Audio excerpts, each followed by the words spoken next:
This has got to be one of the worst stories that we have ever talked about, ever. In California, a superintendent was fired for allegedly bullying students. Now, could you ever imagine? This happened at a graduation.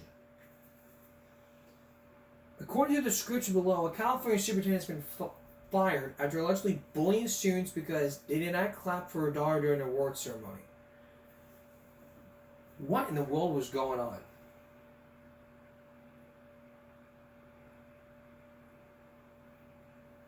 Wonder what was going on? I mean, if that was my daughter who graduated, I would clap. I wouldn't say, hey, y'all better clap for my daughter if I could beat your ass. If I was a superintendent's daughter, and I made a threat like that, I'd fess up to it saying, yes, I did, and I'm very sorry. I'll accept whatever punishment that is thrown at me. But the San Diego Board of Education has lost all trust because of that superintendent. Take a look. The board has lost all confidence and trust in Dr. Phelps' ability to continue to serve as superintendent. Though the Poway Unified School District voted unanimously to fire Superintendent Dr. Marion Phelps with cause for allegedly harassing students, she and some members of the board are still facing a civil suit. I think that the district is going to need to dismantle itself at the administrative level and rebuild. Justin Reedon represents the Del Norte High School softball player who filed the lawsuit in November of last year. The suit claims Dr. Phelps bullied and harassed students, and that Phelps' daughter and the player who filed it were both pitchers competing for playing time. No student should ever have to go through what my client went through. The harassment accusations stem from what's become known as Clappergate during the Del Norte softball team's awards banquet last May, when then Superintendent Phelps said the team didn't clap loud enough for her daughter. Some players say it triggered Phelps to retaliate against them. There was a culture that persevered, that allowed this type of activity to go on without anyone reporting the bad behavior. The lawsuit includes screenshots of what appears to be Dr. Phelps texting a player near midnight after the banquet. Another screenshot of the plaintiff's call screen appears to show a 30-minute conversation between them that ended at midnight. It also includes other texts seemingly from Dr. Phelps accusing one student of lying, then telling her she'd follow up later from an administrative standpoint. The student was ultimately barred from all extracurricular activities for the 2023-2024 school year. I've never threatened any student. I never would. I've never talked to any student about making threats about them not graduating. Despite Dr. Phelps' denial in November, during Tuesday's special board meeting, the board said an investigation uncovered evidence that, quote, contradicted Dr. Phelps' statements to the district and public, findings that ultimately led to her firing nearly a year after the scandal erupted. It should not take a year with the knowledge that they had. There was just so much evidence from the start to show that this person should not be in this position of power. I hope that today's events empowers the students within the district and empowers their families to have the confidence to stand up for what's right. A valuable lesson that parents and some educators say came at the expense of students. Amari Fleming, NBC7. Thanks for watching. Stay updated about breaking news and top stories on the NBC News. It seems like these days, no one understands.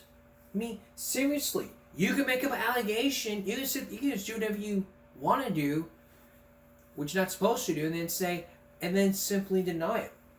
Let's look at the comments section of this video, because I bet a lot of people have commented.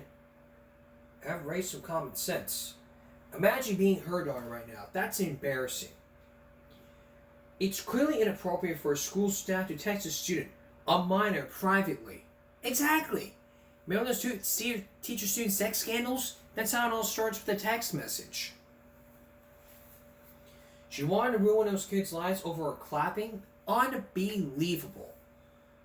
A sociopath masquerading as superintendent? As a parent, I think that any superintendent, principal, etc. should not be texting a student's personal phone number. That's inappropriate. Anything that needs to be communicated has to be done through the parents, not through the student. Unless the teacher is a family friend, a teacher shouldn't have the student's number. That can be dangerous, but still odd. Texting a student when you're the superintendent, that in itself is inappropriate. Not to mention when it's near midnight. I do not believe Phelps. I believe the student. As a student of the elite independent school district, I was bullied daily. All the way to attempted suicide with the daughter of a vice principal in one of the 2 existing high schools. She was never punished. For what I could see, she was rewarded, and I was punished. School districts are full of nepotistic abuses. Phelps is crazy for texting the child. At all, never mind up to midnight. She's crazy. School chefs should not be texting students under any circumstances. Very inappropriate. Students are clapping now that she's been fired. And now we know the situation here.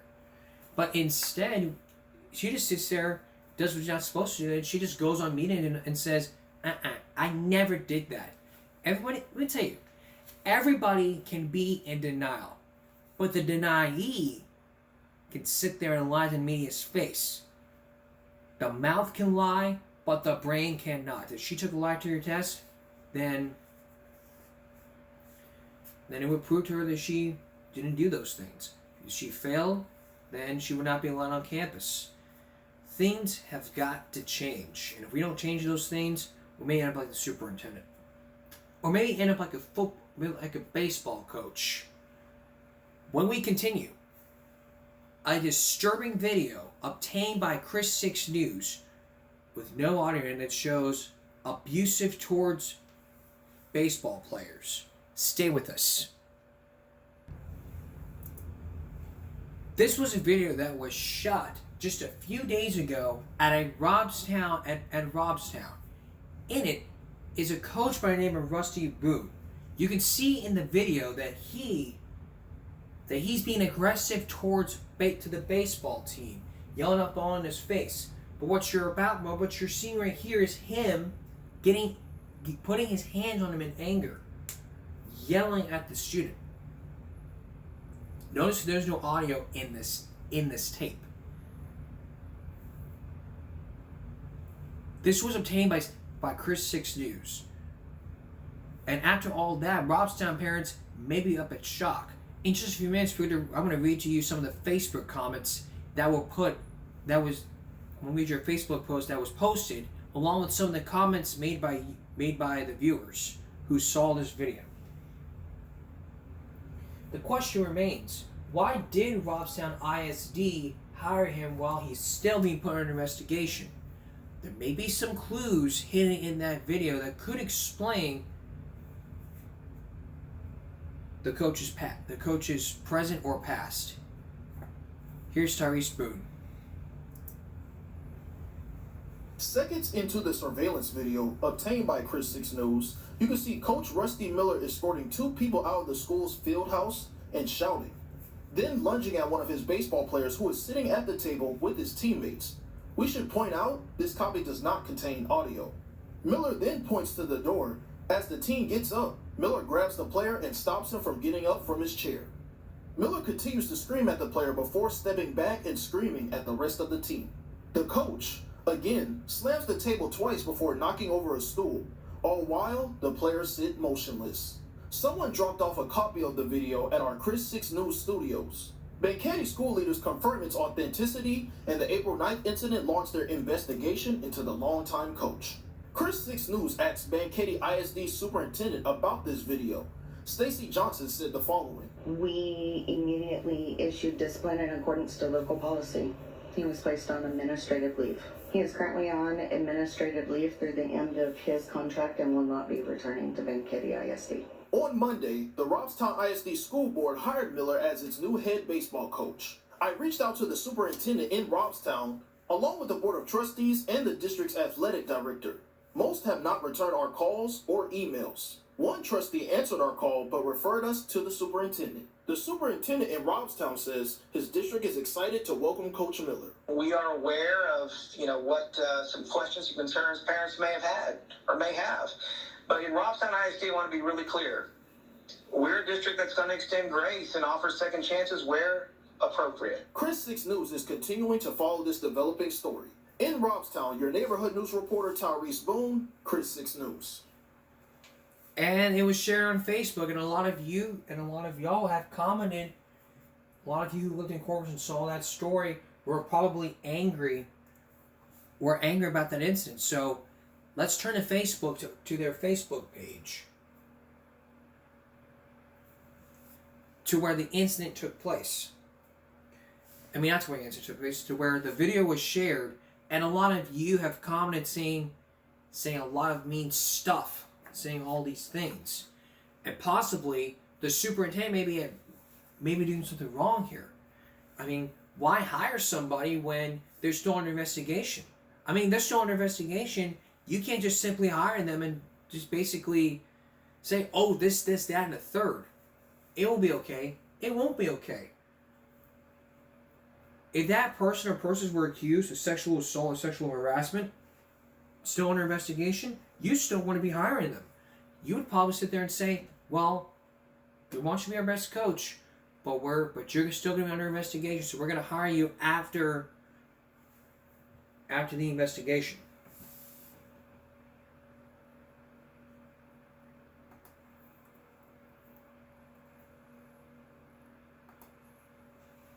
So, if I was that coach, I would have cleaned up my act. He basically said, hey, I'm very sorry for my behavior. This type of behavior will never happen again. So,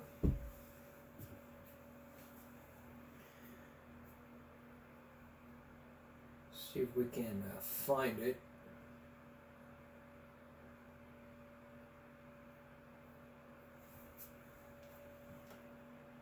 And we're going to try to find it here.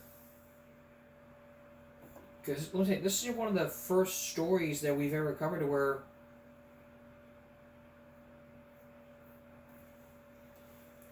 someone hired a baseball coach, needed as its leader, and not realizing that he or she is placed under investigation. He or she's placed under investigation.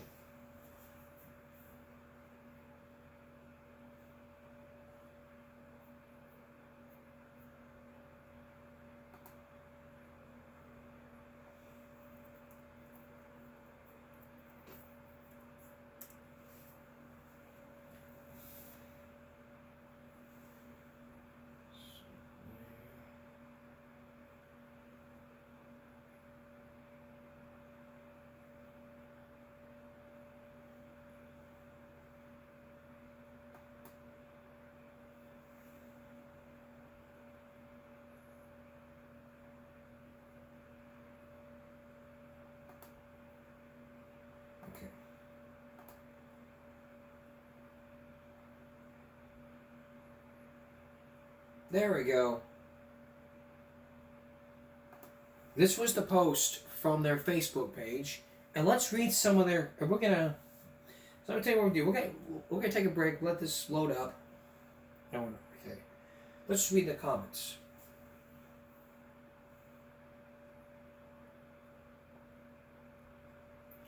I mean, some people were like, "Great, old school coach. You can't handle the heat. Get out of the kitchen." This is why society has become so weak, like football, baseball, basketball, because society does not let coaches create hungry winners. This is an amazing coach. Tough coaching is the way you learn. You don't come at them aggressively by the throat. That's one of the reasons why parents are complaining to this point. OMG, that's something that it's not acceptable at all. I would have yelled at his face too, especially in front of the other coaches. Dude, at times kids look up to these coaches, and some don't know the influence they actually have on these kids. Kids suffer so much with their insecurities and their self-esteem. I understand, hey, it's for the team, but come on. Don't get right in front of their faces. It's ridiculous. Literally.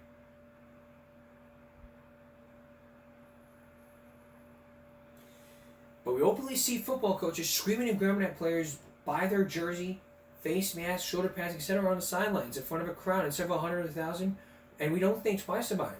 Just food for thought from a parent of baseball and football coaches. One from a top fan. Good grief. My band director had a paddle in his office. Coaches walked into halls with paddles.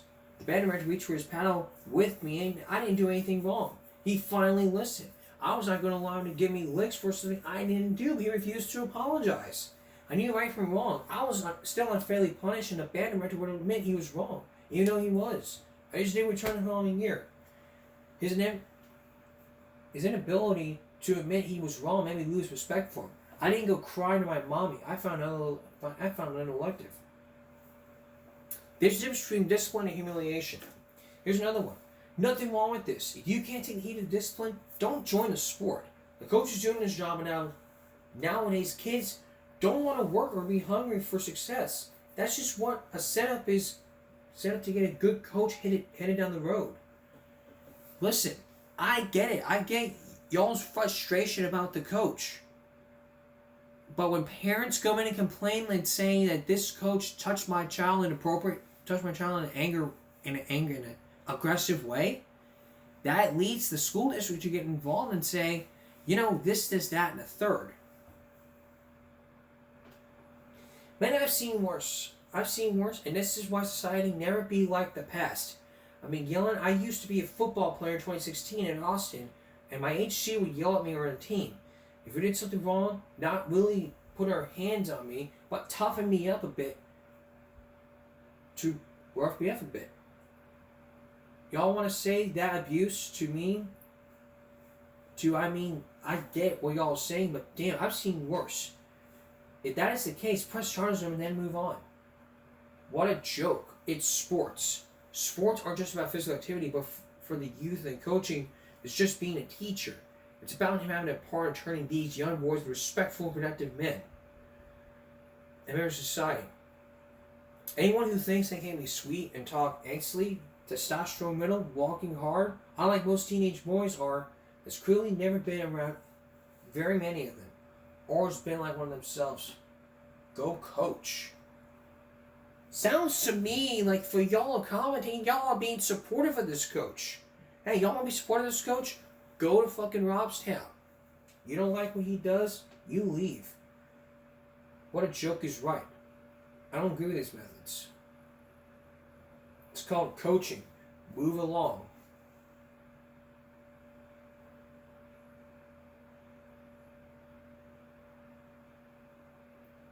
Chris 62 says a hard on for Coach Rusty. I posted again today with a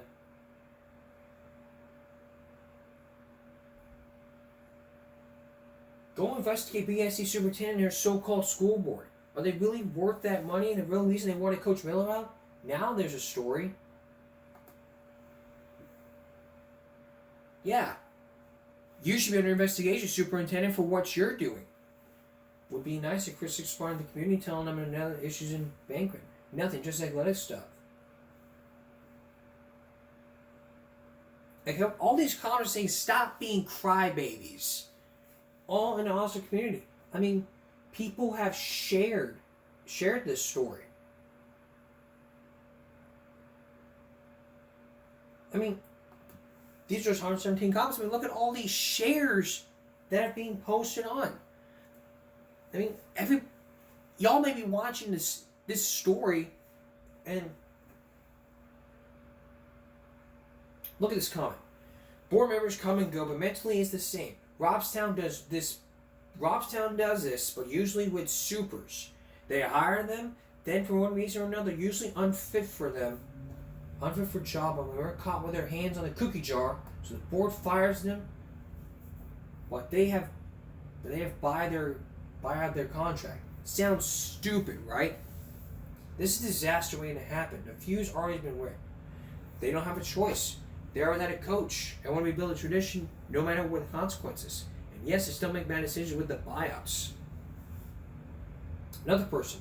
Our society is all kinds of fucked up people need to start spanking their kids.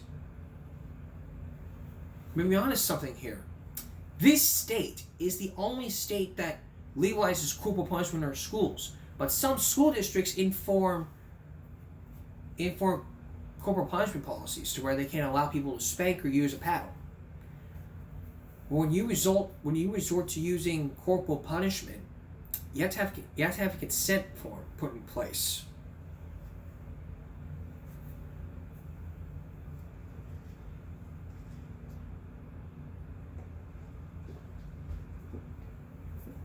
You know, believe me, this is one of the first stories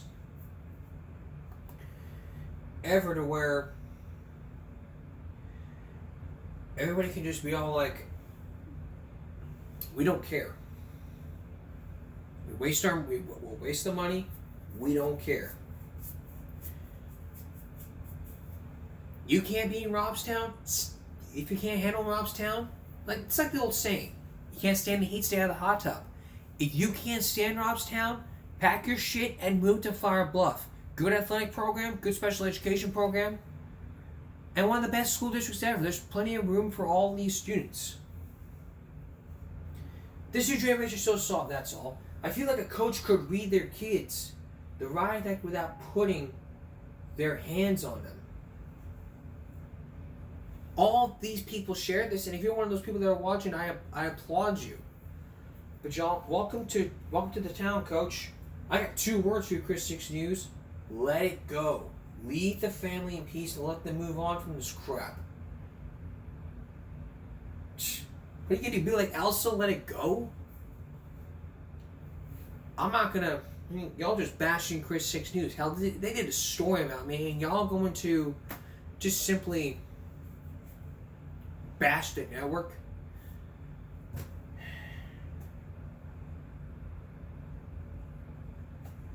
I got nothing else to say about this story. It's basic common sense here is for y'all. You don't like what he's doing, you leave the community. Go move to Flower Bluff. Go move to any other school district. A better one, like Flower Bluff. Good special education program, a good athletic program.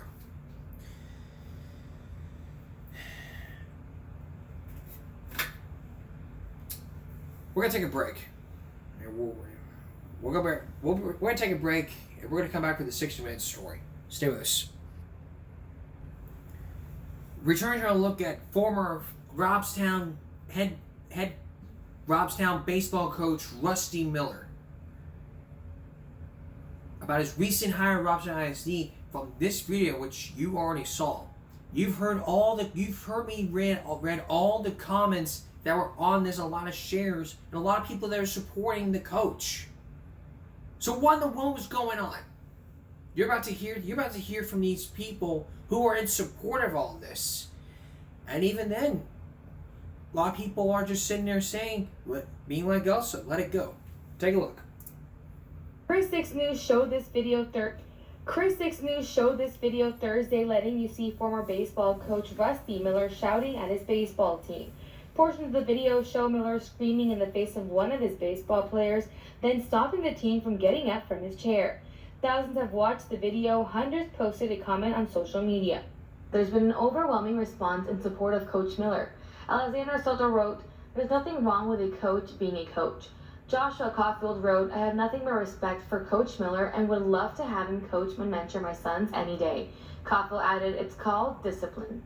Jeremy Merrick wrote, "I played under Rusty and he disciplined when needed to be disciplined, but at the end it was all out of love for the betterment on the players." There are also a couple of people who don't agree with Coach Miller's actions. Jason Almanes wrote, "If y'all are giving the coach a pass, you better not be crying when a teacher does the same thing. Remember, a coach is a teacher too." Dania Lugo wrote, "Yell and scream all you want to the team, but don't lay a hand on them. But that's just me." Chris 6 News reached out to clinical sports psychologist Julie Wernick and asked her to watch the video. Parents are desensitized because of the way they say, well, that's just coaching, that's just tough love, that's just discipline. But from my perspective, a lot of it is emotional abuse. And anybody screaming at someone or humiliating someone or putting your hands on someone, in my opinion, there should be consequences for those actions. She's worked with athletes of all ages and says from a medical perspective, the coach's actions in the video are unacceptable. I think the problem is if coaches are winning, people tend to kind of look away from any kind of coach's problems or abuse because our society. It's the society. And I have to agree with what she said. And I agree with all these comments that are just sitting there just like, I don't know how to say it, that are against the coach. If y'all that are citing the coaches,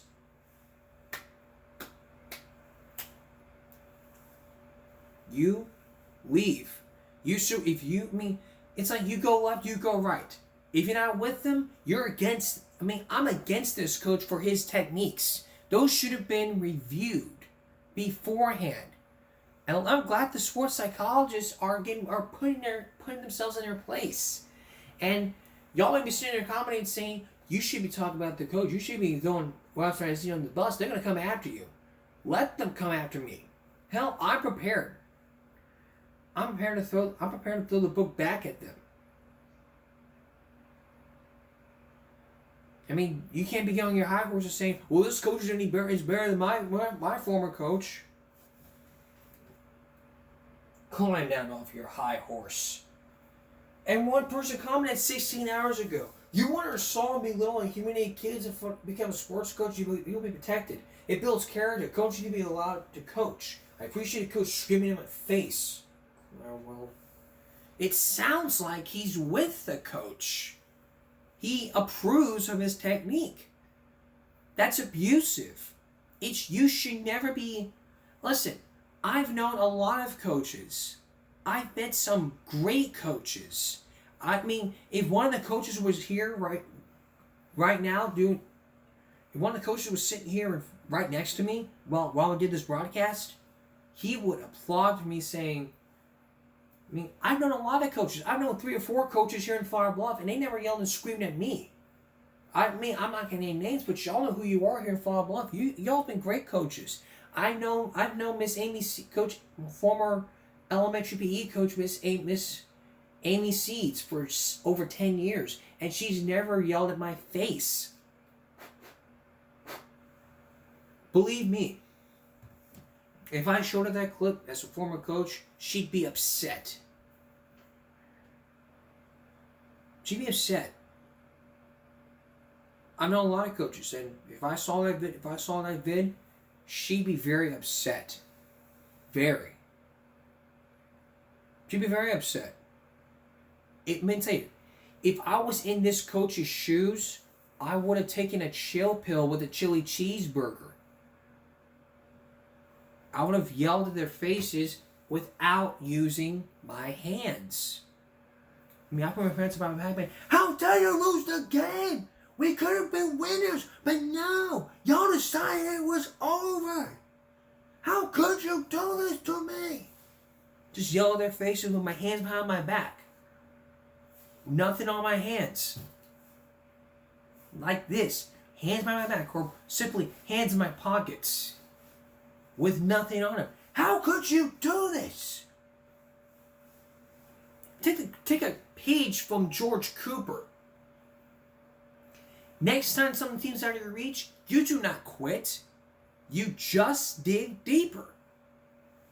Just that simple. If y'all want to be supportive of the coach, that is your choice to make. I'm not going to come at you hard. If y'all want to be supportive of the coach, that is your decision. But for those that are against this coach, I will stand behind you either way.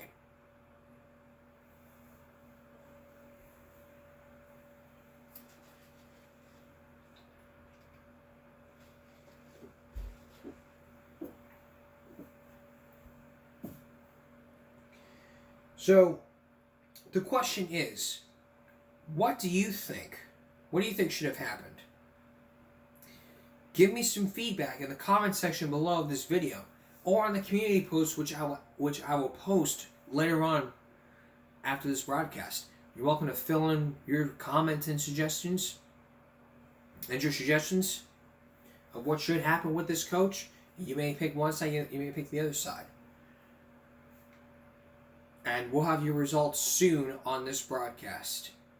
When we come back, a 60-minute story back in 2001 that landed a mom in jail for murdering her kids. And now, for the very first time, her husband speaks out.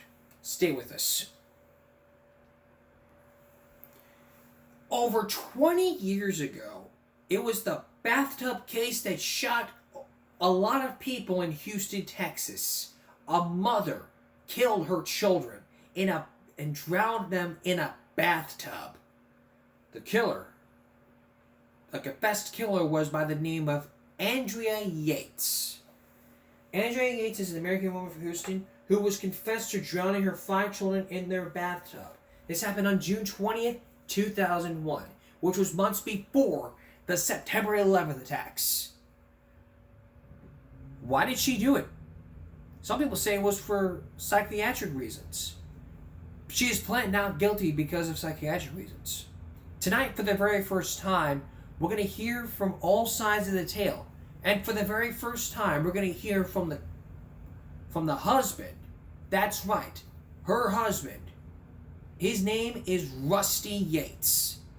He says he stands by her. He stands by her wife. His wife. Sorry. He stands by his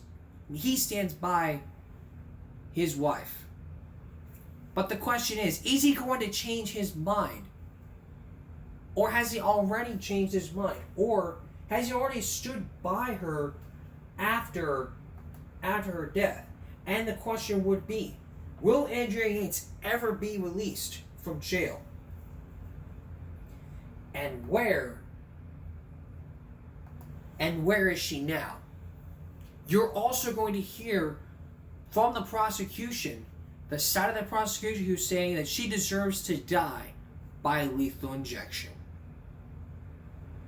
Here's Ed Bradley. The new mother. Hello. Mother for the 5th time. Uh-huh. This home video of Andrea Yates was taken by her husband Rusty just after she gave birth to their 5th child, Mary, last November.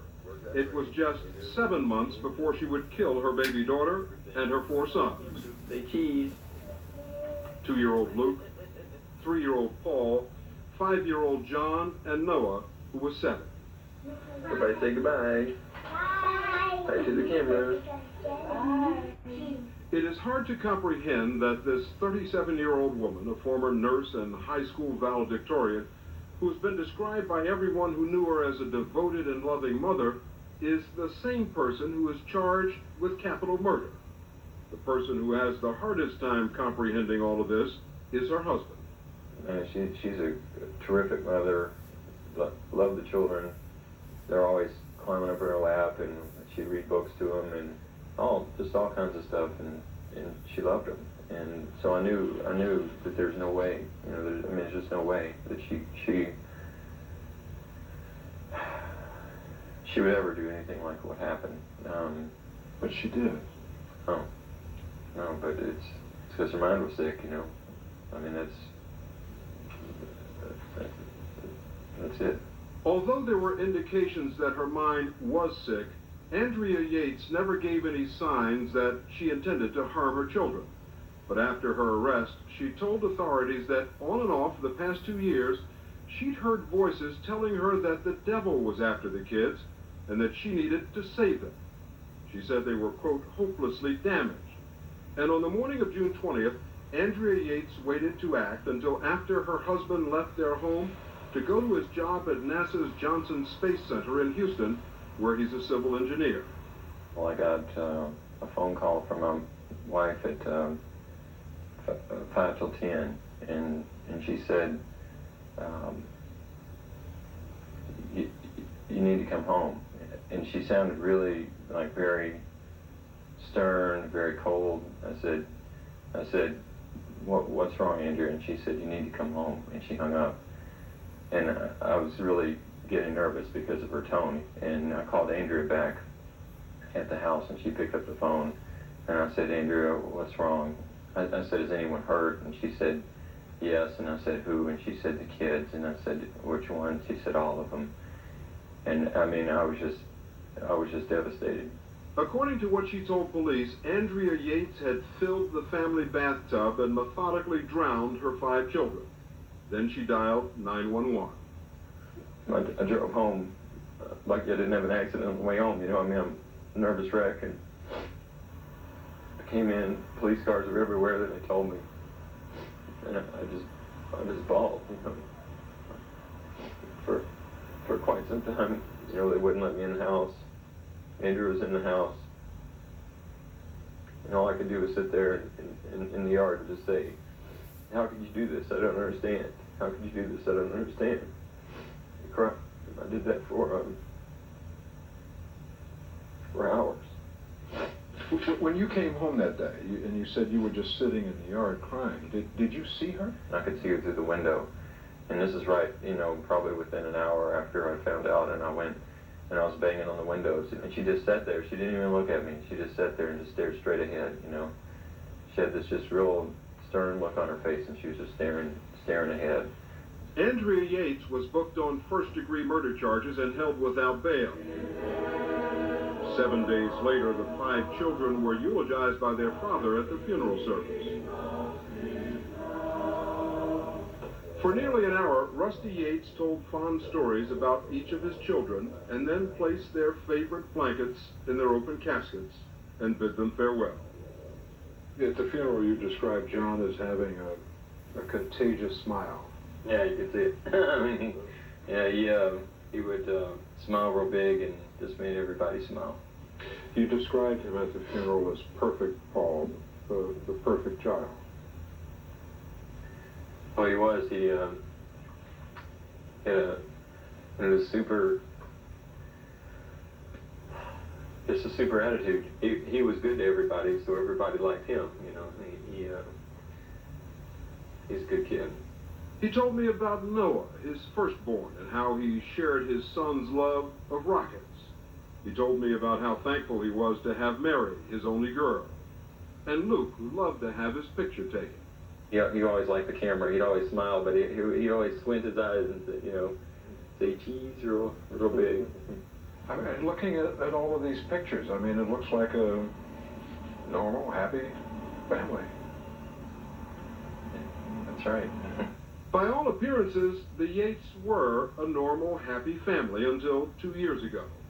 Soon after the birth of their 4th son, Luke, Andrea began showing signs of depression. Twice in 1999, she tried to kill herself.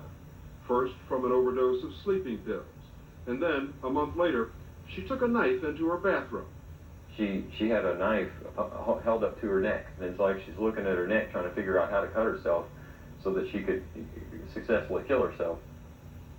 And I said, give me the knife. And she said, let me do this. And I said, no, give me the knife. And she wouldn't do it. She just stood there like this. So I grabbed her arm and pulled it down, and I pried the knife out of her hand.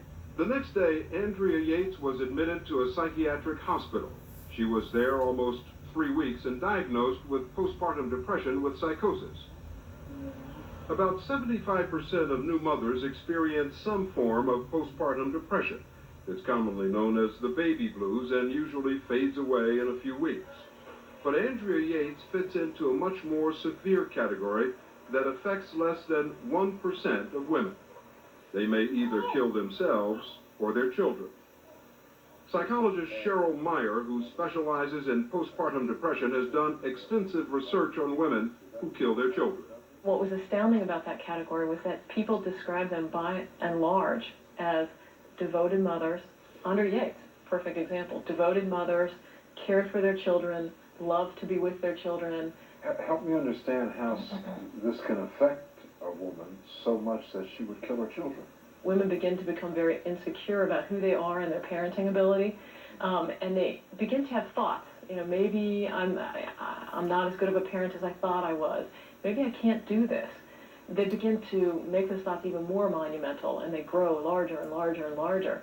And I think that's how it can shift from becoming just almost an obsessive thought to a delusion, and even more severe, slipping over into psychosis. And generally speaking, what reasons do they give for killing their children? There's a lot of discussion of the child being inadequate or tainted somehow by their bad mothering. Sometimes if it's a full-blown psychosis, the child is the devil and will be somehow rehabilitated or healed after they've, in fact, killed their child. Andrea Yates seemed to fit that profile perfectly. There's no evidence that she abused her children, but during her hospitalization, she described being stressed trying to raise so many young kids, saying it was a big responsibility. I don't want to fail. According to hospital reports, she said she had recurrent obsessive thoughts and that most of them are over our children and how they'll turn out. She was treated with 2 antidepressants and an injection of the antipsychotic drug Haldol. Her husband, Rusty, says the response was remarkable.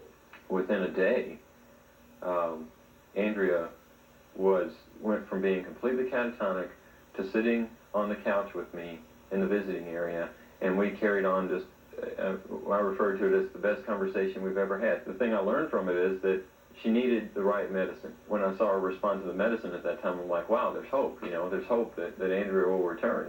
After returning home, Andrea Yates was soon back to the job of being a full-time mom, which she appeared to enjoy. Bringing up the rear is Luke. Hello? All right. She shot this home video of her children playing around the house. This is our night ceremony here. Andrea Yates homeschooled her oldest children, even designing their sets and costumes for a lesson on medieval history. Okay, Sir John Yates. And he will go to his castle. She also cooked and cleaned the house. Her doctor suggested she get some help taking care of the children and that she devote some time for herself. But Rusty says she chose not to. So these are all things that she wanted to do. Yeah. She was comfortable with. Right. So this was never a situation where you thought she might be taking on too much, that this might be overwhelming for her? Well, I talked about it to be sure that wasn't the case. I didn't want her to look back and say I missed out on something in life or not be fulfilled in what she was doing. So I talked to her last year and said, Andrea, you know, I could go to part-time work and have you work part-time. And then that way she has some activities outside of the home, and I know that being a nurse was really rewarding for her. And Andrea, what she said, I'm a mother now, you know, and that's what her fulfillment, that's where she got her fulfillment is, in teaching the children and raising the children. How do you respond to those people who said in some of these newspaper articles that you weren't giving her enough time alone, that you were a controlling husband, that you weren't doing enough to try to ease her burden? They don't know anything. I mean, they don't know what's, you know, I mean, we had what I'd call a more traditional family, but to say those things is really, you know, unfair. For more than a year after she got out of the hospital and was off all medications, by all accounts, life in the Yates family was back to normal. They decided to have another child. There's the baby, Ignoring a doctor's written warning which said that doing so would surely guarantee future psychotic depression. That's a pretty ominous warning. Did you and Andrea, maybe given the circumstances, say maybe we've had enough kids, we shouldn't have any more? Well, no. You know, we looked at that and we said, you know, well, this was a very difficult time.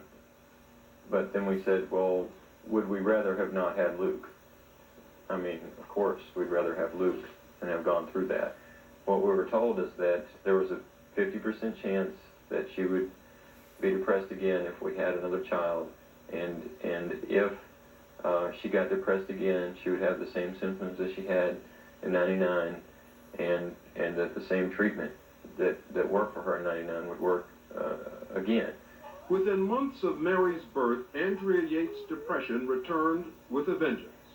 It was a depression which her husband says led her to murder their children. So for people who don't understand, I mean, you're supportive of her. You've talked to her, you've seen her, you go to visit her in jail. Right. And you support her today. Absolutely. There are people who don't understand, who would say, she killed children, 5 children, her children. How can you be supportive? What do you say to them? You know, the person that drowned those children is not Andrea. If your brain's sick, then you can think things that aren't real. So because of that mental illness, you're not angry with her, you don't blame her for what happened? I don't blame her a bit. And that's, I mean, people find that just outrageous, I know, but I don't blame her one bit. Rusty Yates does blame the... I don't blame her one bit. But who does Rusty blame? She probably blames her. Who's Rusty blame? He probably blames his wife. But he also probably blames the prosecutors. So what do they have to say about all of this? When we come back, the other side of the story, this time from one of the prosecutors. Rusty Yates does blame the doctors and the psychiatric hospital that treated his wife for the deaths of his children. When we come back, a close look at that hospital, which has come under attack from former patients, employees, and health department regulators for placing the public at risk. But the state of Texas blames one person, Andrea Yates, and we'll talk to the prosecutor who is seeking the death penalty. We'll also hear from the doctors, the hospital, and the other side of the story from the prosecutors who say she deserves to die. Stay with us. Returning to our story, Andrea Yates has confessed to kill 5 of her children. Rusty Yates says she should have been treated for basically after she claimed to committed suicide. But Rusty says he does blame the doctors. So what does the prosecution have to say? And what was Andrea treated for, as well as other patients at a hospital outside of Houston? You're about to visit that hospital and see what processes goes through for people like Andrea who go through this process. And for the very first time, you will hear from the prosecutor.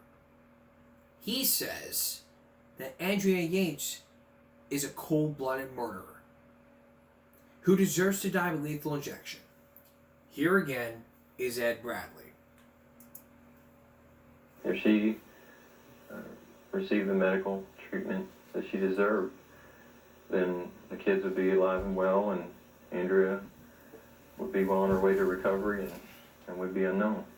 Rusty Yates says after the birth of their 5th child, Mary, Andrea's postpartum depression came back as had been predicted and was more severe than it had been after their 4th son, Luke, was born. 4 months after the arrival of the new baby, Rusty told staff members at Devereaux Hospital, where Andrea had not been before, that he was afraid his wife could not survive another night at home. She was admitted there in March of this year for the first of 2 stays. Oh, her first day at Devereaux was, she became completely catatonic again. I mean, she was in her bed all day. She was just completely out of it. Not talking, not eating, not sleeping well, not drinking, not anything. Her new psychiatrist, Dr. Mohammed Saeed, prescribed a combination of drugs different than the ones that had been effective for her before. He replaced the antipsychotic medicine Haldol with a newer drug which reportedly has fewer side effects. She was also placed in group therapy sessions for substance abuse, even though she was never diagnosed as a substance abuser. She didn't use drugs or drink alcohol. That's what's funny is that she never drinks. She never has smoked any drug, nothing. Never even tried it, you know. And I mean, she's like, you know, the cleanest person in town, you know, and here she is seeing films on substance abuse, you know, which is not what she needed. Andrea Yates spent 12 days at Devereaux Hospital. 2 days before her discharge, hospital records say she was somber, sad, withdrawn, delusional with possible hallucinations, and suffering from impaired judgment. 2 days later, she was sent home. While she said she was feeling much better, hospital records show she had improved but still exhibited paranoid thought patterns and impaired judgment. There's absolutely no reason she should have been let out of that hospital. It was just incomprehensible. So you had no idea she was going to be discharged? Absolutely none. Her hospital records show that the day she was admitted, before she was ever treated, the hospital staff had already listed her expected discharge date as April 12th. And in fact, they did discharge her that day, although the record indicates that she still had significant symptoms. And that was not unusual, according to Jacqueline Pruden, who had been a supervising nurse at Devereaux. I have seen patients discharged, whether they are really ready to go back out into the world and face reality and face the real world or not. Pruden worked at Devereaux before Andrea Yates was there. She left after an on-the-job injury and is now on disability. You said that when you read that she'd been treated at Devereaux before she killed her children, that you weren't surprised. I wasn't. Because? Because I have seen patients released before they were ready to go. So they were discharged as being well, being okay, when in fact they weren't. Stabilized on their medications. And in fact, they had no coping skills. They weren't getting the counseling and the education and the behavior modification, and they were being released before they learned the coping mechanisms they needed on the outside world. Life in the outside world was an emotional roller coaster for Andrea Yates after her release from Devereaux, even though she was still on medication. By this time, Rusty had asked his mother to stay with Andrea and help out while he was at work. One afternoon in early May, in an ominous sign of what was to come, Andrea filled her bathtub with water. She could not explain why she did it, and that alarmed her husband, who brought her back to Devereaux. Officials at Devereaux Hospital, citing patient confidentiality, won't talk about her case. But recently released hospital records show that the last time Andrea Yates was admitted, on May 4th, she was in a near catatonic state. The entire time she was there, she was kept on suicide watch, checked every 15 minutes, day and night. On the day she was discharged, her psychiatrist, Dr. Mohammed Saeed, described her as improved but still appearing depressed. And the hospital records indicate that she was somber, flat, isolated, withdrawn, and showed impaired judgment. A little more than a month later, Andrea Yates drowned her 5 children. After she left the hospital, she continued to see Dr. Saeed as an outpatient. And 2 weeks before the murders, he stopped her antipsychotic medication, indicating that she was developing serious side effects. She stayed on antidepressants. The doctor took her off antipsychotic medicine when she had psychosis. I mean, he diagnosed her himself. Postpartum depression with psychosis. He took her off antipsychotic medicine. Rusty Yates says, and medical records confirm, that just 2 days before she killed the children, he took Andrea to see Dr. Saeed at his office and told him her condition was deteriorating. The doctor adjusted the dosage of her antidepressants. Were you hoping that he would hospitalize her that day? I didn't actually come out and say it, but yeah. I mean, I'm just, like I said, we were desperate. I mean, we were desperate. She was so sick, and I was at my wit's end. I mean, I'm just like, she's been sick for this long, help us. And he ended the meeting with by giving her a pep talk, and he kind of looks at Andrea and he gets in her face and says, Andrea, you need to think positive thoughts, not negative thoughts. You know, you need to think more positively. We tried to ask Dr. Saeed about his treatment of Andrea Yates, but he declined to speak with us. This is not the first time that Dr. Mohammed Saeed and Devereaux Hospital have been accused of malpractice. They've been sued for wrongful death and for improper monitoring of patients. One case is pending, the other was settled. Between 1993 and 99, the Texas Health Department substantiated nearly 100 complaints against Devereaux, including inadequate care and abuse of patients. The hospital has corrected the problems, but last year state regulators placed Devereaux on an intensified monitoring and inspection plan. Whether or not Andrea Yates received proper medical care is of little concern to Harris County District Attorney Chuck Rosenthal, who charged her with capital murder and is seeking the death penalty in a county and a state that has executed more people than anywhere else in America. Why did you charge her with capital murder? If the question is why this case as opposed to other cases and all other things being equal, 5 dead children. Simple as that. Clear and straightforward. 5 dead children who were, we allege, killed by the person that they loved most in this world. Andrea Yates has pleaded not guilty by reason of insanity, and while both sides agree she is mentally ill, that in itself is not enough to find her legally insane. Her lawyers must prove that Andrea Yates did not know that what she was doing was wrong at the time she killed her children. Can you imagine a case where a person would be so mentally ill that she would take the lives of her own children and you wouldn't seek the death penalty? Is that conceivable to you? Yes. She doesn't fit that category. No. Why not try to get her help in a mental hospital instead of charging her with a crime, unless the crime of capital murder? I want to hold her accountable for the death of those children.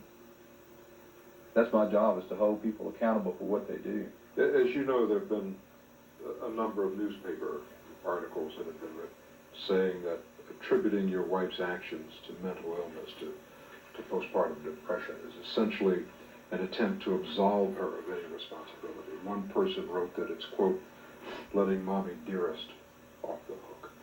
Well, how do you respond to those people? Well,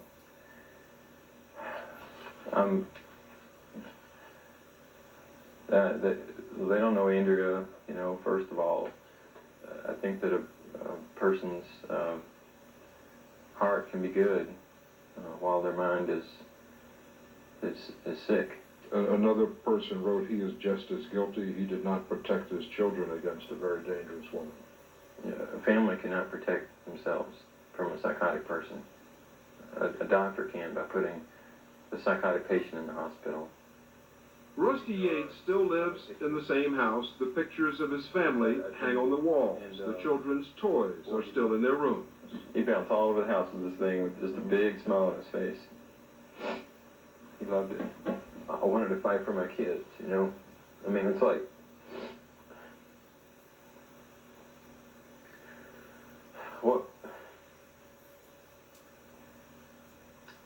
What father, you know, wouldn't fight for his children, you know? And when it was too late, they were gone. I did everything I could, you know, to see that Andrea got well. You know, the medical community failed us. I mean, that's the bottom line. Since she's been in prison, Andrea Yates has been put back on antipsychotic medication, and her condition has improved significantly. She's reported to be no longer delusional.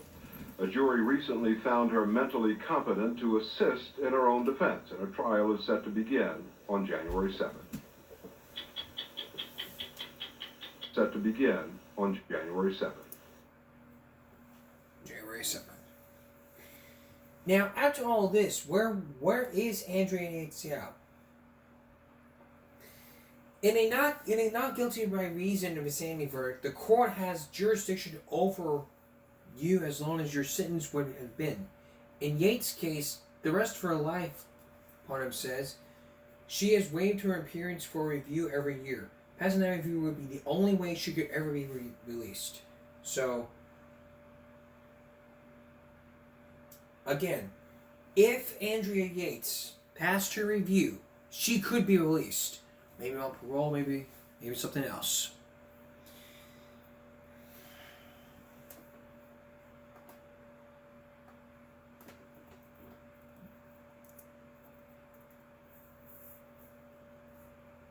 Now for another case of child murder.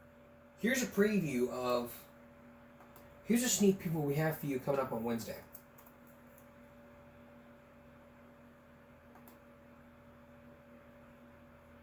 An insatiable 4-year-old. He would eat the cat food, the dog food. Even 18 eggs at one meal until one day. He stopped breathing. I did CPR in the car. Was his mother to blame? I think she was angry and raged, was wanting to punish him. Or is it a medical mystery? I just thought that as soon as they heard my whole story that they were going to believe me. What happened to Andrew? That story come up on Wednesday. We're back in a moment with our viral break. And the story of Angry Grandpa versus CC's Pizza. Don't go away. Okay. Could imagine. Okay. Alright. Oh boy. Could anyone ever imagine a child buying Grand Theft Auto 5 under the age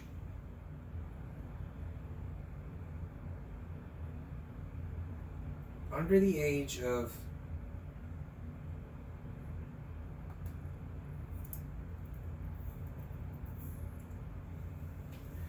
under the age of 18, which the box says, M for mature. And parents like, you should not be playing those games.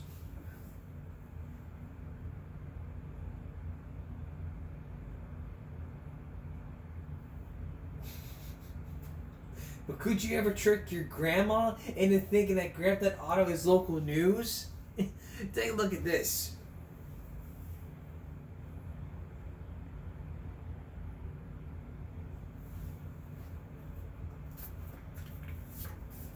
This is tricking grandma into thinking Grand Theft Auto is local news.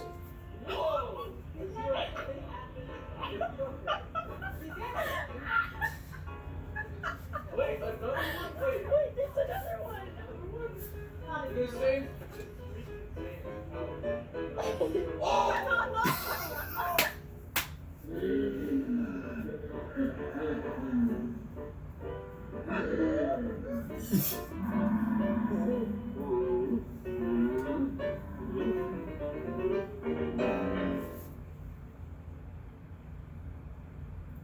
Or how about a guy who thinks he's in Grand Theft Auto? And any delays, but he continues to take these weird. Look at this. These weird offers. This has gotten 32 million views in 10 years. He's jumping into another car, and not sure what's happening here, but it appears he may be pulling somebody out of this gold minivan. Get out of there, man! Someone else's car. You can only imagine what that feeling must be like. So now he's jumping, and he clearly did not take the child with him. It was just him. It was just him. There's no child with him in this new minivan that he's just taken over. He commandeered it. Looked like from a woman who Two people. Two people got Passenger, driver. Okay. Yeah, look at some point. The bad guys don't win. That's not how it works in this world, thankfully. Oh man, that was a close call. Yeah. Kind of looks like he just hit I know. Okay, it looks like maybe the car's been damaged there a little bit. Maybe. You think he blew a tire up there, that upper right? It's hard to tell. Maybe he damaged the front nose enough that it's rubbing and it'll potentially blow. It's because they are so close to Centennial that they can push it just a bit longer to keep police informed where he is and to also be sure that they're safe so they can get back down.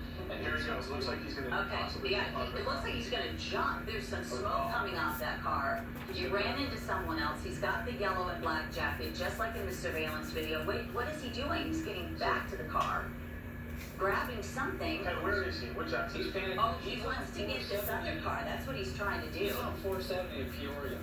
So this is the off-ramp to Peoria. There's the on-ramp, and now his car's got a lot of damage. This isn't going to be much longer. So he is, which is very, very He's flying off the car as we speak. You see that, Ken? Yeah, a That's car got to just be hubcaps right. And rubber. A car can't take that much. Now he's bumping the bumper of the car in front of him. He clearly wants to take over yet a third vehicle, but that didn't work out. The last one he ran into, the silver one, I think he pulled up next to it trying to take it, but couldn't get in the car.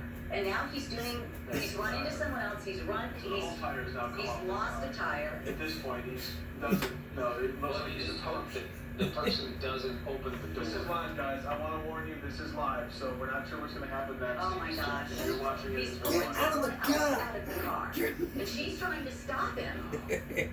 That is amazing. So he damaged that gold minivan, clearly bumping into that guardrail, and realized he had to get into the car, and he did it. And this is the scary thing about these chases, guys. You don't know what somebody's capable of, even when police aren't chasing him. He's just trying to get away, and sometimes they'll do whatever it takes, even if it means pulling somebody else out of their car and jumping into their car. Now once again going in the wrong way through traffic. But he's rammed about 2 or 3 cars at this point. This is Lincoln. Okay, so now he's... Lincoln is the cross street. There's the police. Right, okay. So this hopefully will end right now. He's going to steal another car. And what's he going to do now? Well, police. Going to try to pull someone else out. It's too late. It's too late. Fuck. Alright, so he's got that yellow coat on. Clearly this appears to be the same person we saw in this video from the gas station. Now on foot. as police were just behind him, most likely jumped out and probably right behind him, chasing at this point. Ken, this is Lincoln, you know, the intersection that we're at? Lincoln and Peoria, so across the street from the Wildlife Museum down through the there. Wildlife Experience. There's a Starbucks and like a Lamar's Donuts or a donut shop, and I don't think it's a Lamar's anymore, but just east of I-25. He slipped on the ice just then, that slowed him down. Now he's down to just his tank top, and he's trying as hard as he can to get away, but it won't be long now before police catch up. You guys are watching this live as we watch it. This suspect here, this person here trying to get away from police. We just saw a police officer to the right of your screen there, and he has gone down. He's down on the ground. Given up at this point. Hands behind his back. They'll be reading his rights right about now and picking him up after an absolutely crazy couple of hours that we... 2-hour police were Denver, Colorado, hijacking multiple cars and getting a pole on the fence. Voice second is the police officer running the side. How Karens think they're trying to end up when they play GTA. Just like GTA, nobody locks their car when driving. Yeah. Go play outside. You spent 8 hours playing GTA. Okay. And you go, give me that money. Give me that car. He runs to save this game. He's pulling someone out of the car. That's amazing.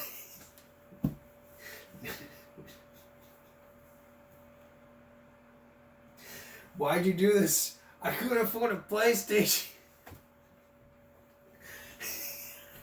I couldn't afford a PlayStation. Definitely a low-light player. Doesn't even have a car. And you press the R for cinematic camera view. Why do you phone Lester, noob? Yeah, Lester Crest. Why do all these people have the doors locked? This guy's been like, he buys GTA, steal 3 cars, and get caught by police. 211, that's why you should wear a seatbelt. GTA 5 was released 2013, and people in 2012, all you had to do was follow the damn car, CJ.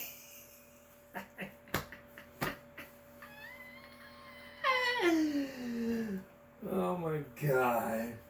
Oh my.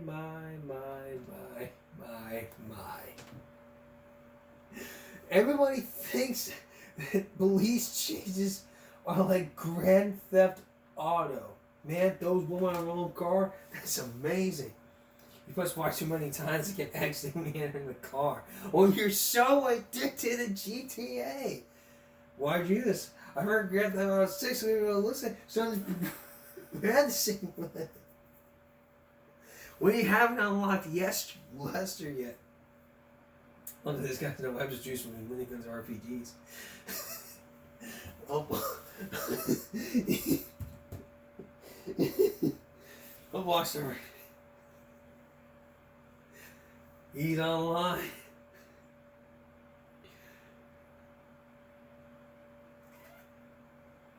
This is why I was on my doors.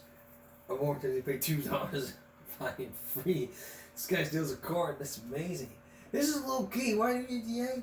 Steal a car, crash it, get a new car, over and over again. Pay close attention to this little bit. When the porner, he'll get out of the car like GTA. And jail said, what do I respond? You only play GTA 6. It couldn't wait for resisted. Couldn't wait for GTA 6. It's all about GTA 6. But not when you're filming in CC's Pizza. Alright, time for a bedtime story. This bedtime story is Angry Grandpa versus CC's Pizza. Now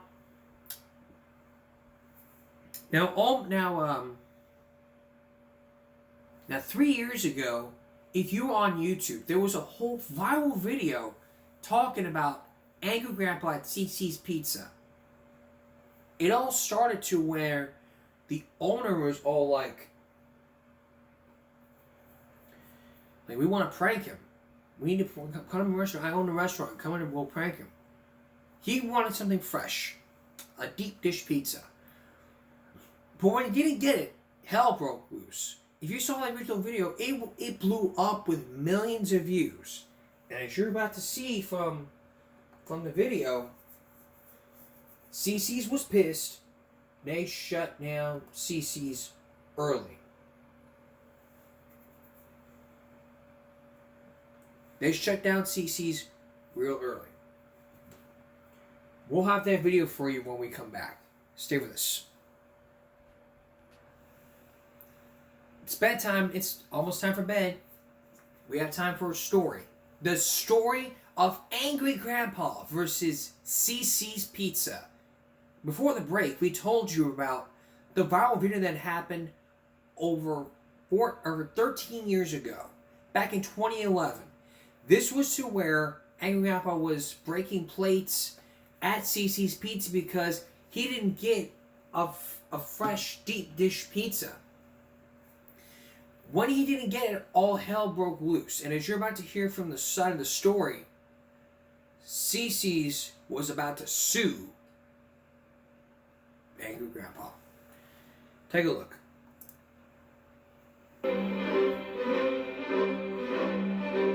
The story begins all the way back in Trailwood in 2011, back when we didn't have a pot to piss in or a window to throw it out of.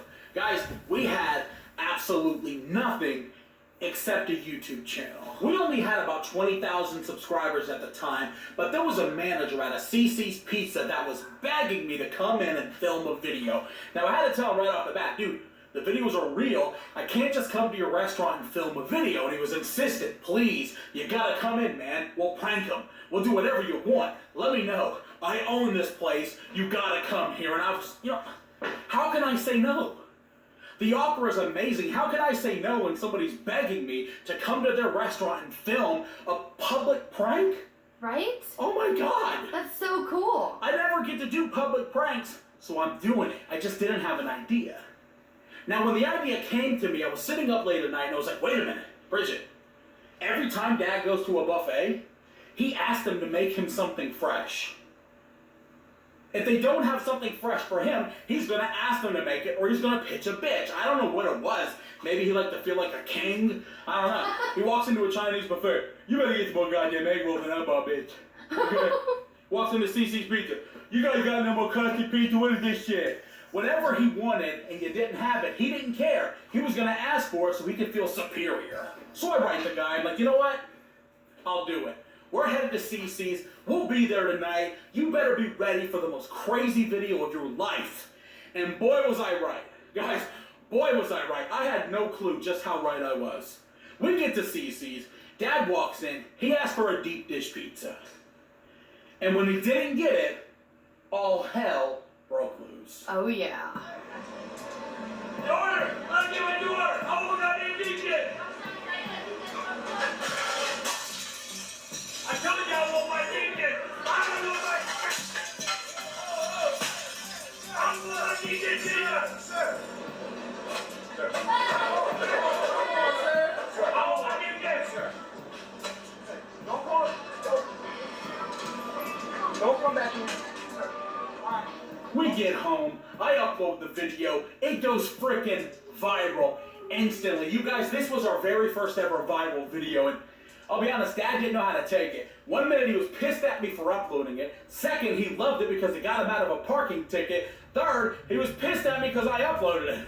Guys, our very first ever viral video, and it was because Grandpa flipped out at CC's Pizza, which was a huge problem.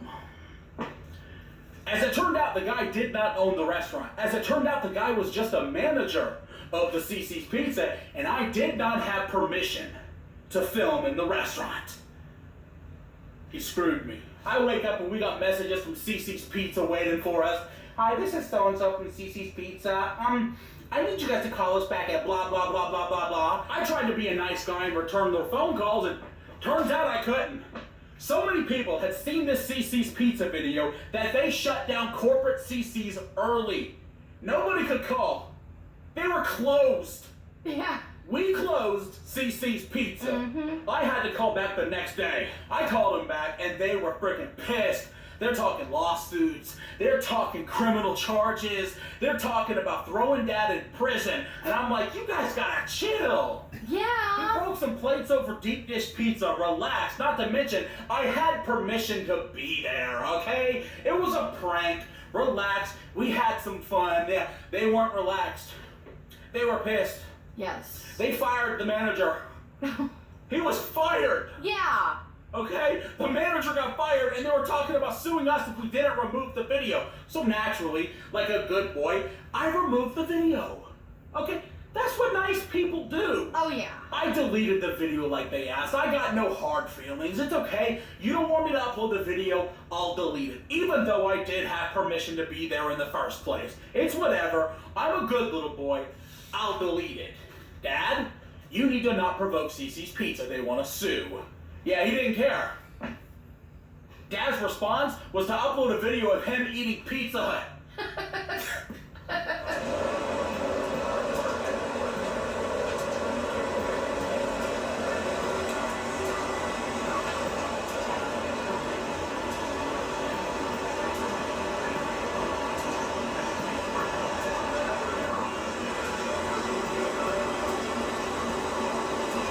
Dad, what are you doing? You're gonna get us sued, man!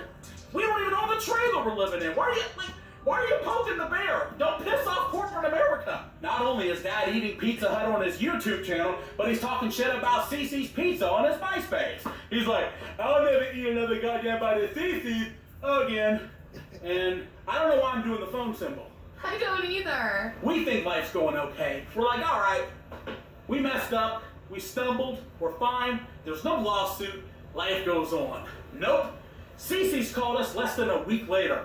Mr. Green, the video's been uploaded on ebombsworld.com. I'm gonna have to have you remove it or we will be seeking legal charges. But oh God. And I listened and I removed it. Now this was my huge mistake because for the next 2 months I was Cece's Pizza's bitch. They had a personal vendetta and they were making sure I did all the heavy lifting of getting this video off the internet. It was my personal job to expunge it. They're calling me, Mr. Green, it's uploaded here on YouTube. I'll get to it, Mr. Green. It's on break.com. I'll delete it. Mr. Green, it's on this website. Mr. Green, it's over here. Mr. Green, it's on Reddit. Mr. Green, it's over here. Mr. Green, delete it. And I had it. I'm like, you know what? To hell with this. I'm not doing it anymore. Dad took the phone. Yeah, Dad started answering the call. All right, we'll do it one more goddamn time. Okay, that's it. Yeah, it wasn't one more time. They called again. Dad answered. He was pissed. Let me tell you something, bitch. You ever call my house again, I'm gonna show up, put a brick through your damn window. I was like, no, Mike, get that. Oh my God. You just said a threat. Hang up the phone. What are you looking for? Those black trash bags. They're gone. I'm just Are trying you gonna cry? I'm trying to keep quiet and out of your way, and Is this, like, the trash bag's worth interrupting my story? yeah, I'm trying to gather some of Dad's things, so it's absolutely. Oh, way to make me an asshole. Yeah, What? Ken. You know why I hate her? You started it. Go back to New York. Go back to South Carolina. What the fuck? Dad thinks that's it. Ha ha ha ha. I beat Cece's Pizza. He don't fuck with me. Cece's Pizza don't want to beat with me. Zoom in. Yeah. Of that. Zoom into that. Okay, got it. Is everybody gonna interrupt the story? Yeah. Dad didn't beat Cece's Pizza. As proud as he was, Mike, I'm a man. As proud as he was, he didn't beat Cece's Pizza because they called me 2 days later and they threatened me with the same crap again. And finally I had it. I was like, you know what? I'm not gonna put up with this anymore. We told you the other day, we're done with this, okay? I don't care if it's uploaded to 1 million websites, do it yourself. I want nothing else to do with it. Well, Mr. Green, there are legal things that we can discuss. Yeah, there are actually. See, a lot of people didn't know. This was a 2-part video. In part 2, Angry Grandpa slipped in Cece's Pizza. Grandpa slipped in Cece's Pizza because they didn't put up the no slip signs. And oh yeah, I sent it to them and they changed their tone real quick. They're like, we're not talking about lawsuits here. They just want the video off the internet. And I was like, well, good luck. And I hung up. I stood up to the Giants. Yes. And I won. And I was so proud. Angry Grandpa versus Cece's Pizza? That one ends on a high note. Angry Grandpa with his head held high told them to go fuck themselves. Oh yeah. And a lot of horrible stuff happened from that video. A guy lost his job. And me and that guy were friends, and I liked him, and I ran into him about a year later, and he worked at a clothing store, and he was like, I am so happy that that happened. I'm so happy because I hated working for CiCi's Pizza, and I didn't know that I needed a push to get out of there. Thank you for the push. And I'm like, hey, you're welcome. Yeah, okay. Got any discounts on suits? Because I could use one. My sister's getting married soon. Usually this is where the story would end. I told you Grandpa was almost sued by CiCi's Pizza. We were going to countersue because he slipped in the restaurant. They backed off real quick, and we won. But it's not the end of the story. The other day I was going through Grandpa's files. The stuff that he left me that I'd never seen before. And I ran across a clip that I didn't know existed. Grandpa used to love filming himself at the flea market. And who the hell do you think he ran into? The manager of freaking CiCi's. That just shows Y'all remember him from the CiCi's video. That's right, yeah. Before they took it down. No, they still got it up there, the first part of it anyway. Yeah, that's still up there. That's because people copied it. Oh, is that right? And they put it on there. They put it up there. I gotta get with you. I gotta get you with you. I'll be honest with you. If I was to buy the whole thing, I would just put it all up there. How bad? There's nothing they can do to it. I didn't realize that then. Oh, is that right? We didn't know that then. Boy, they put the motors out faster, didn't they? Oh, man. I looked at one way I took something like that. Yeah, that's funny. And you know, till this day, any employee that they hire has to sign a no media clause. Really? Every employee across the country. We called that? We called that, yes sir. You and me. We sure did, Then yeah. they were actually going to fall through if they're suing me. But then we had the video. Remember I fell? Yeah, oh yeah, yeah. I said, fine, y'all do that, because we'll get a lawyer too, but Dad fell and hurt me. That's right. They shut the hell up. I bet. That's cool, man. That's cool. It's good to see you. It's good to see you, man. I'm not here to read now that I know where you are. Yeah, definitely come on through. Absolutely. Absolutely. Later, man. Hey, take care now. This dude sells at the flea market now. He's cool as hell. He hates CiCi's Pizza the same way we do. We ain't been back since. Guys, that's the story. Angry Grandpa was almost sued by CiCi's Pizza. We almost countersued. There was almost charges. And the guy and Grandpa turned out to be really good friends. That's going to be it for today. I don't know if you've noticed, but we've almost managed to fully circle. Yeah, oh, we started over there. We started. Now, before we wrap it up here, here's that 15-second clip.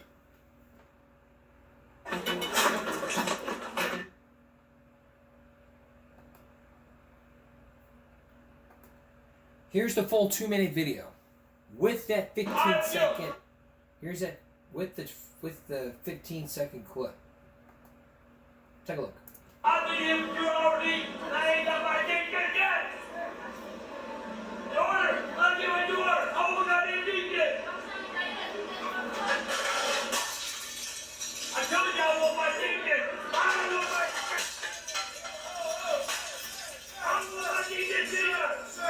What's wrong, sir?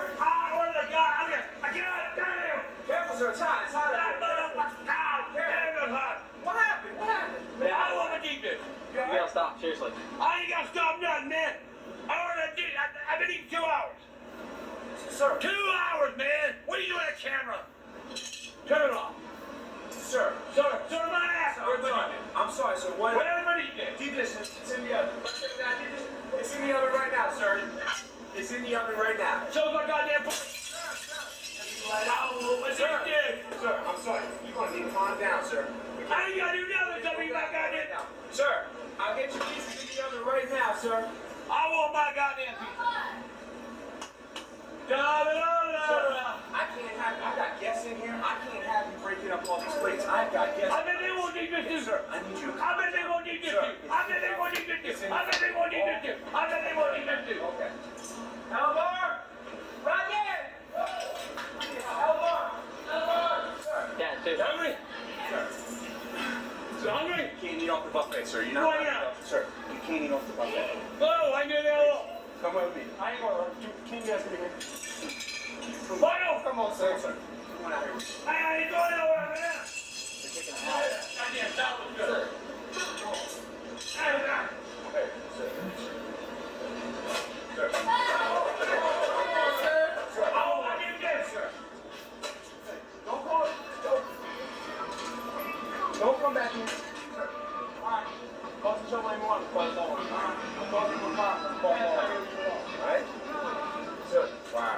Yes, sir. Thank you. Have a good night. Yeah, sir, you're going to have to put that camera down, please, sir. Yeah. Put that camera-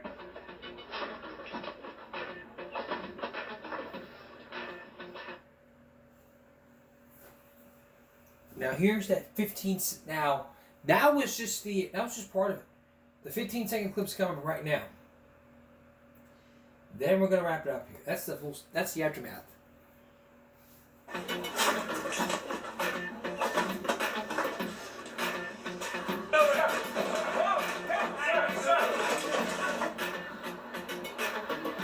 I tell you what, you go back and get your little pretty boy, see a pretty boy with the blue shirt. That's because he fell. After all that, he almost countersued, and him and got a good friend. So that one ends on a high note. That's Give Me a Break for this Monday going to Tuesday. We'll see you again for Give Me a Break Wednesday.